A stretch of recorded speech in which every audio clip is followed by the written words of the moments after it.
मुख्यमंत्री साहेब, तुमची लाडकी बहीण ऑलरेडी माझ्या पॅन्टातून 1500 काढतच राहते रोज, आणि वरून कपडे धुवायला घेतल्यावर बी अजून वेगळी चेकिंग करते. अजून काही चालर चिल्लर मिळते का बघावं म्हणून. पैसा लावून ठेवण्यात कुठंच कमी नाही साहेब बहीण तुमची. माझ्या बँक अकाउंट मध्ये जेवढा पैसा आहे का त्याच्यापेक्षा 100-200 जास्तच निघतील साहेब तिच्या तांदळाच्या आणि डाळव्याच्या डब्यात. आमच्यावर जर कधी घर बदलायची वेळ आली तर तिने लपवून ठेवलेल्या पैशासाठी सेपरेट बॅग करावं लागेल साहेब आम्हाला.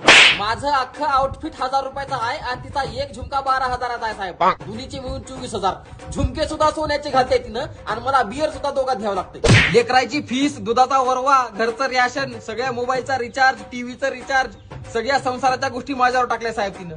तिच्या बचत गटाचा पैसा सुद्धा मीच भरता, पण तिनं दाबून ठेवलेला 1 रुपया बाहेर निघणार. महिन्याच्या 25 तारखेनंतर पुढची पगार येईपर्यंत चलत जातो साहेब मी कामाला. गाडीमध्ये पेट्रोल टाकाय पैसा राहिना म्हणून. पण हिला जर कधी म्हणलो बाबा तुझ्याकडे 100-200 असतील तर दे, तर लगेच काय म्हणती, मोय माझ्याकडे कुठला पैसा. त्याच्यामुळं त्या 1500 रुपयाची मला जास्त गरज आहे साहेब. बाई फुफाटा लुटल काटा दिसल वाट तुझी, झोकून आशा चालत राहा तू, गाडून टाक भीती.